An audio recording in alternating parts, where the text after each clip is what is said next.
the biggest mistakes when people are trying to deal with trauma is they keep focusing on the past. They keep dissecting why they are the way they are instead of focusing on the behavior. One thing I realized very quickly is when I'm growing as a human being, doesn't matter what it is, I love physical activity because physical activity puts you in a state that really makes you grateful to be alive. When you're growing physically, it nullifies old trauma. It doesn't exist in that flow state.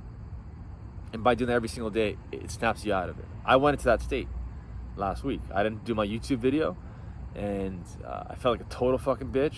All my insecurities came up to my head. I can't help my parents, right? I can't support them. I can't compete. I'm not gonna grow up. I'm gonna stay like a bit of a kid, which is a benefit to me, but it's a double-edged sword.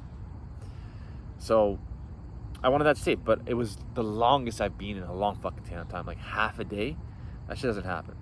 I got negative with my workouts. I didn't really want to do it. It wasn't as structured. Everything was just not structured. But I snapped myself out of it because I know how to get myself out of it. It's just, whether it's the smallest things, let's just say if you're at house, a simple quick workout, whether it's burpees, push-ups, or just a double end bag, which I put up. Just me, the act of putting up a double end bag in my house was, a thought. It was in my head. And the fact that I wasn't doing it was eating me alive. And then I put it up, it put me in flow state, and I started practicing in the house. And every time I practice in the house, hitting that double end bag, it puts me in a state of peace because I'm going towards the vision I've always wanted to.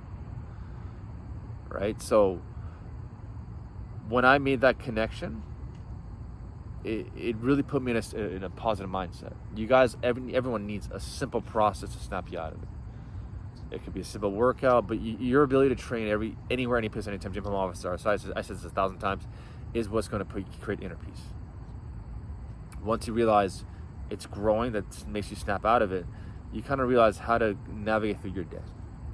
Whenever I get negative thoughts or I feel like trauma's clouding up my judgment, I always just look at what I'm doing.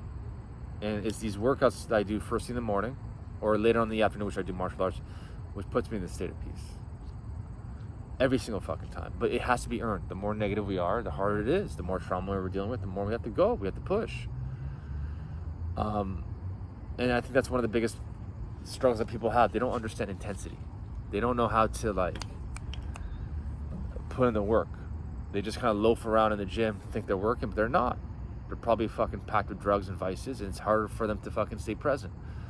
And the thoughts are just fucking scrambling. What has worked for me is to continuously push the edges of the envelope. What does that mean? It means by actually doing more work. It's when I realized when I changed my mindset towards training, and I wasn't just doing it for me. I was doing it for other people. It puts me in a state of peace every single time. And it doesn't, like I said, it doesn't have to just be working out. It could be anything. Like, for example, by me going to the gym this morning at TriStar, I didn't sleep. I'm running zeros again, but I have this uplifted spirit, which gives me a lot of fucking energy. And I ran into a few people in the gym, and it was all constructive. I was just feeding positive emotions in terms of how can I help better serve you. I'm in the same room as you. Why would I want to see you go down? We're on the same side. How can I positively influence you? How can I be resourceful for you? If you're down, how can I help you be in a better position moment by moment? And by me working out and raising how I feel, it puts me in a positive mindset. And when I clean the gym first thing in the morning, and I literally, I'm doing mini workouts throughout my day. So I'm picking up the plates, any sort of thing. It could be a 45-pound plate. I'm doing overhead presses right before I put it back.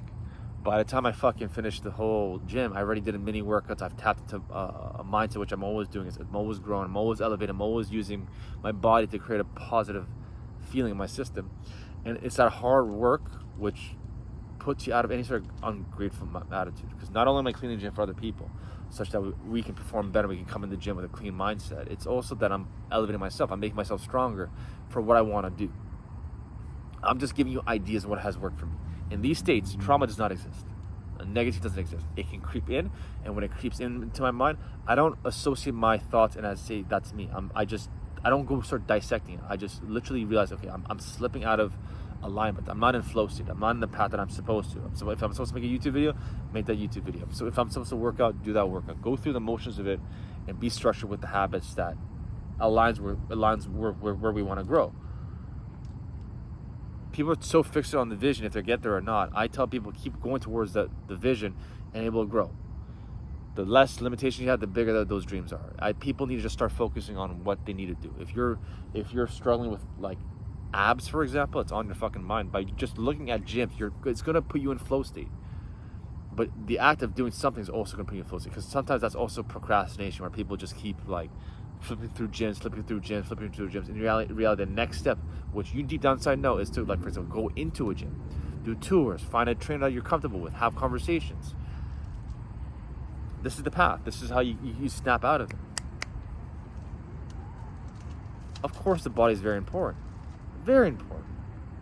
So when you start working on yourself and taking care of yourself, you're going to feel good about yourself in this moment in time of day. It doesn't matter what the fuck the weather is. It doesn't matter what how your day is with other people. You can create a state where you're completely in control. The more strong I got physically, the more force I'm able to push, the more grateful I've become in terms of my life. When I eat certain foods that puts me in a healthier position, there's nothing magical. There's no like special fruit that's going to put you into flow state. It's literally the right foods that you deep down inside you know you should be eating, that puts you into flow state. If deep down inside your heart is telling you need to get berries, then eat berries. If your heart is telling you need to have protein powder, get protein powder. Whatever it is, when you move towards the thoughts that are running to your fucking brain, that's on repeat, and you act on it, it puts you into flow state. This is what my service is about. Yeah, I train athletes, but it's easier for athletes to kind of tap into flow state. That's what I really want to do. Really deep down inside, what my service is really about is how can I make someone move better and feel lean and strong, such that if they want to go hike, they can hike. If they want to perform better, just have a good physique. That's what it is. If they want to be a better martial artist, cool. The foundation is the same. You need mobile hips and mobile shoulders, a strong lower back, mobile thoracic spine, strong stable knees, strong stable elbows, mobile ankles. When you have that foundation, then you can choose whatever fucking things you want to do and operate.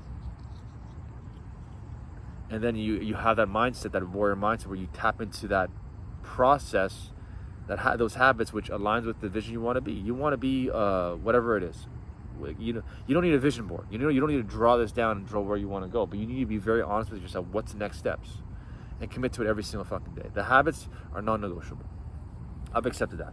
The habits are non-negotiable for my workouts. The habits are non-negotiable for my business. The habits are non-negotiable for my family, communicating with them, helping them grow. My dad just got a dog. I feel so proud. That's part of my dreams. And every time I go through my path in terms of like where I need to go, all in, this happens. I want my dad to start, I want him a dog, get him a dog. He's old, he's retired. I want him to walk the dog. I want my mom to embrace like this flow state. When you're older, what the fuck else are you gonna do? You might as well work on yourself. Get strong, get lean. I'm gonna bring my bicycle to Toronto and on the vacation, I'm gonna go biking with my parents. That's the dream, that's the path. And my mom eventually, she's just like, yeah, I think I'll get dad a dog. But yeah, get him a dog. He's always had that dream of getting that dog. Those thoughts are never going away. Remember that, the antenna? Get the dog, go through that state, and don't worry about like the details. That's if you worry about the details and you get stuck, that's when trauma kicks in. That's when the negativity kicks in. That's when the self-doubt kicks in. It's an internal signal that's telling us we're going the wrong fucking direction. It's either we're getting negative thoughts or we're at peace and we're getting positive visions. Either or. There's a middle ground. The middle ground is short-lived. It's going to either be positive or negative based on our decisions. That's what people don't understand. There's no real middle for a long period of time. You can't be middle. If you sit there, eventually you decide whether you're going to go into a gym or not into a gym. Eventually your body's going to decide if it's the right path or wrong path. If it's the wrong path, we're going to get a lot of negativity in our heart. It's not just you, it's everybody. If I'm working on what I need to work on to get leaner and stronger and faster, I want to be a freak athlete, I want to be more precise, I want to have good hands, I'm doing martial arts, this is my path. If I'm not working on that day by day, I get limitations. It might not happen that exact day, it might not happen eventually. And by me growing every single fucking day, I have a process. I don't live in depression. I don't live in negativity. I can snap out of it pretty fucking quick. And again, this is what the service is really about, what I'm trying to promote. It's a certain mindset which gives you the ability to look good, feel good, so you can do good things in life. That's what growing stronger fast is all about. When tough times happen, when we get curveballs, you're able to tap into a process which elevates your mood, not just you, just the people around you. I think we're all obsessed with the gym, but this is the problem. People get their ego. I don't have a dumbbell, I don't have a barbell. You need to have the mindset where you can train fucking anything. It could be shadow boxing. If you can't, and it's not even like playful movements. It could be just literally cleaning your room, cleaning your house, anything that just the work. That's when I kind of realized it's not even really about like the body and all that stuff. It's very important. But once you get that, what's maintaining that habit? What motivates you to keeping that habit going, even on the roughest and toughest times? That's when you kind of realize it's the work towards those thoughts that are running through your fucking head that you need to follow. Some people is just, like I said, match your biceps. Some people is to hit a double end bag, they need to put up in their house. Some people it's just getting a fucking membership, or some people it's just like helping their son go into a gym and working out because they're a bit timid, shy. But in reality, if they're struggling for the kid to walk to the gym, the parent needs to lead by example. The parent needs to go to the gym and start working out for the kid to be motivated to start working out. So instead of always wondering, there's something wrong with my kid, something wrong with the kid, there's something wrong with you. Why aren't you going in? If you're not going in, the son's going to, without even knowing why, they're not going to go in. Unless you somehow promote consistency and hard work, the kid's going to follow through somehow. And I say somehow because my dad wasn't the most athletic one, but I also rebelled. I rebelled against him. I also stopped listening to him in many other areas of his life, which he could have been right. I could have listened to his judgment, but at the same time, I also knew certain things in life. I didn't want his judgment because it skewed his perception of reality. It could be finances, it could be work. I just knew if you're not living a physically strong and active life, it's going to warp how you buy a house. Like, for example, now as a retired parent, this is with any parent who gets older. They're going to buy a dream house and realize they got to sell it because they can't climb up the stairs. So all that hard work to get your dream house, now eventually you got to sell it because, I need to get a bungalow now.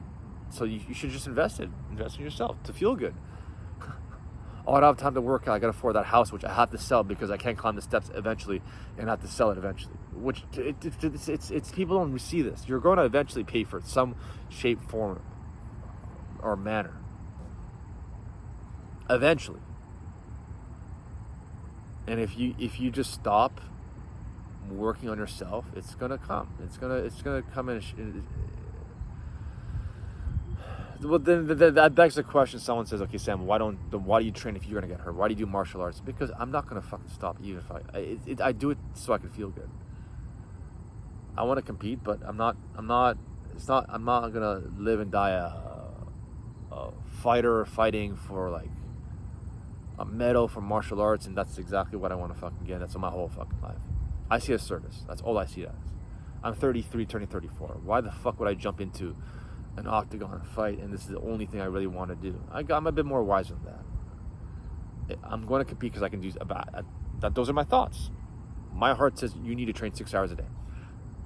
3 to 6. It doesn't mean hard training. It could be like playful throwing darts or like balance, certain things which is very, very mindful. And with 8 hours of sleep, that leaves you 70 hours a week to work on your business or other things or family or whatever it is. A lot of fucking time. There's so much fucking time. It's just how can you structure it? How can you build the right habits that puts you in that state every single fucking day?